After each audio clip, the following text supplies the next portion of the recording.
ازيكم يا حلوين؟ عاملين ايه؟ معاكم اسماء. وإيمان من عيش وملح. النهارده هنعمل معاكم اكله حلوه وسهله وسريعه. بطاطس وكوسة محشين لحمة مفرومة. بجد جميله قوي، هتاكل البيت كله، كل البيت ان شاء الله هتعجبه. وسهلة جدا وسريعة. بصوا هنا كميه البطاطس زي ما تحبي بقى، كيلو.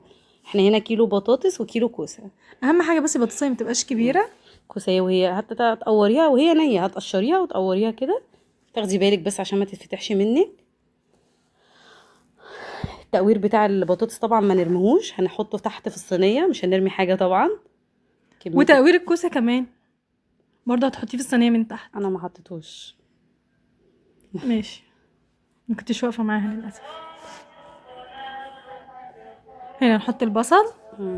دي اللحمه، انا عصج لحمه مفرومه. الكميه اللي انت عايزاها، ربع كيلو ممكن نص زي ما تحبي.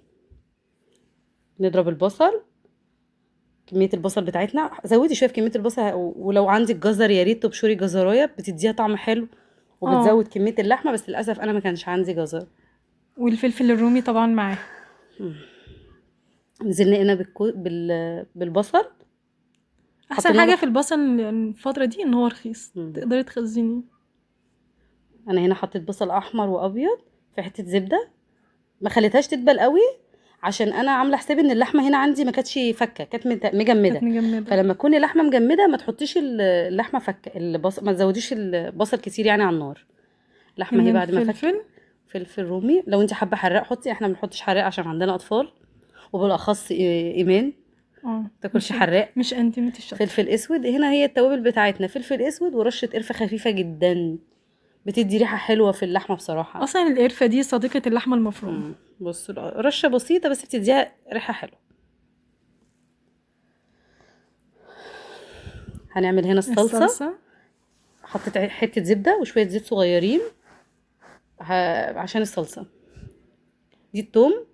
انا ما خليتش التوم يعني لونه يتغير، نزلت بمعلقه صلصه. الطماطم الفاتحة قوي دي بتعملوا معاها ايه يا جماعة؟ اه. مين جرب معاها مثلا البنجر؟ ما جربتوش نزلنا صراحة. بالصلصه. احنا بنحط معاها فلفل احيانا. هنا بعد ما اتسبكت برضو هنحط لها رشه فلفل اسود ورشه كمون بسيطه جدا.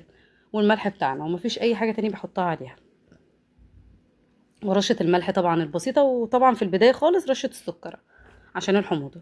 ده كمون ده. ده كمون. بس. هنا بقى البطاطس اللي حمر احنا قورناها البطاطس. وغسلناها حمرناها. بصوا ده ودي القلب بتاع قلب البطاطس. البطاطس. هنفرشها في الصينيه من تحت. مفيش حاجه هنرميها طبعا. وكده كده هتتاكل. وبتتاكل على فكرة، بيبقى طعمها جميل. حط عليها الصلصة. الصلصه بتاعتنا اللي اتسبكت. وهنبتدي نحشي في البطاطس دلوقتي. يا جماعه لو وصلتوا لهنا ما تنسوش تشتركوا معانا. اهو واحنا بنحشي نحشي. البطاطس باللحمه المفرومه. بجد والله طعمها حلو يا جماعه، جربوها والله مش هتندموا. اسماء، ينفع مع اللحمة المفرومة نحط رز؟ لو انت هتحشي الكوسه، لا للكوسه مش للبطاطس. امم صينيه البطاطس بتاعتنا خلصت.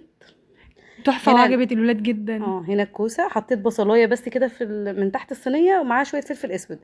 بتدي ريحه حلوه للكوسه، ولو للكوسة. فص توم عشان الكوسه شويه بتحب التوم. والكوسة بتحب حاجة تانية. مم. النعناع. النعناع. اه. وهحط رشه نعناع في الاخر. هنا بنحشي الكوسه لحمه مفرومه. بصوا الصينيه بتاعتنا خلصت. بصوا هنا دي رشه رشة النعناع النعناع بجد بقى. بتدي ريحه حلوه قوي قوي للكوسه بالذات. الصلصه. برضو احنا بنحط الصلصه على البطاطس. وطعمها مش بيبان قوي لا يعني لا، عشان بس بتدي محدش. تيست حلو. مم. مش زي ما انتم متخيلين يعني. بس هندخلهم دلوقتي الفرن وبقوا جاهز يعني. بصوا كده بعد ما مم. استووا معانا، طبعا احنا هنفتح عليهم الشوايه. بعد ما يستووا طبعا. أكلة سهلة جدا شكلهم. وسريعة وطعمها تحفة. لو وصلتوا لهنا يا رب يكون الفيديو عجبكم. استنونا فيديوهات جايه كتير. متنسوش تشتركوا معانا وتنضموا لعيلتنا. مين اللي عامل رز من الفلفل الحلو ده يا اسماء؟ اكيد انا طبعا. على فكره يا كتابة. جماعه انا بجد. طب احلفي. أسماء. مادام قالت بص حلفي الكوسه يبقى ده قد ايه أسماء. تحفه. جميلة. تحفة. مستوية جدا وجميلة، عجبت الولاد جدا جدا. باي. باي.